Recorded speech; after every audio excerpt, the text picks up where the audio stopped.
स्पष्ट सांगितल्याशिवाय त्याला काही गोष्टी कळणार नाही, हे लक्षात ठेव.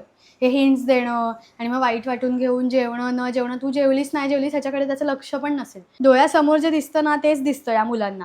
मागे काय चाललंय, बिटवीन द लाईन्स वगैरे या सगळ्याशी काही त्याचा संबंध नसतो. अगं तेच होतं, 2 लोकांसाठी जेवण करायचं म्हणजे काय करायचं एकतर हा पहिला प्रश्न असतो.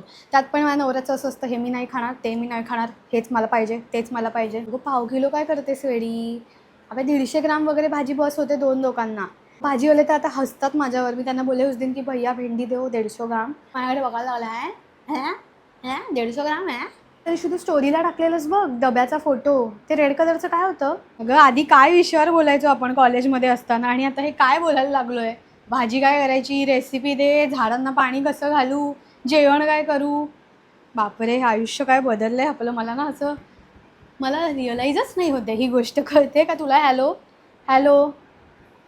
अगं रेंज गेली, मी इकडे एकटीच बडबडते. काय मुलगी, कधी फोन कट झाला मला कळलंच नाही. मी आपली माझा नॉस्टॅल्जिया बोलत बसले इकडे. दमायलाच होतं.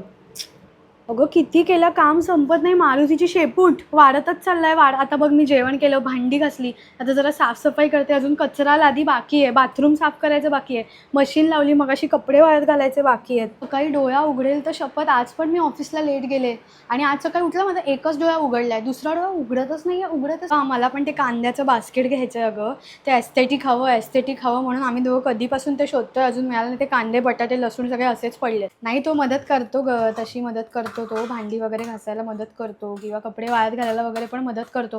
पण आता उशीर झालाय, त्याला 10 वाजून गेले, अजून आला नाही. तर कुठे त्याच्यासाठी ठेवू हे सगळं? मी करून टाकते पटकन, आला की झोपेल.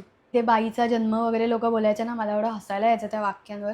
लग्न झाल्यानंतर मला हे वाक्य ऐकून रडायला आलं अगं. मला कळलंच नाही हे ट्रान्झिशन कधी झालं माझं. हॅलो.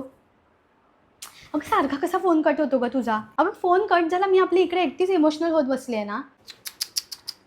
1 मिनिट जरा थांब.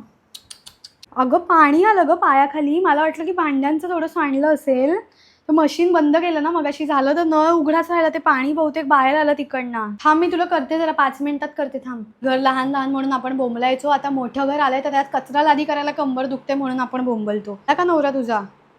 असे सगळे कळवतच नाहीत, कोणीच नवरे कसे कळवत नाहीत त्याच्या बायकांना की ते कधी निघतायत, काय करतायत, कुठे जातायत. गॅस नाही आलाय ना अजून आमचा, मग इंडक्शनवर किती जेवण बनवणार? नवऱ्यापेक्षा जास्त इंडक्शनकडेच बघत असते मी. हॅलो. केवढं ऐकलंस? फोन कट झाला मला माहितीच नाही, मी इकडे एकटीच जोक मारत बसले यार. विचार केलेला ते मेडिटेशन वगैरे करावं, जरा फायदा होईल, पण मी ऑफिसमधून घरी आल्यानंतर एवढी दमते ना, ते मेडिटेशन करायला बसले की मी तशीच झोपून जाते. 2-2 तास ट्रेनमध्ये लटकल्यावर काय तुला मेडिटेशन राहणार आहे सांग?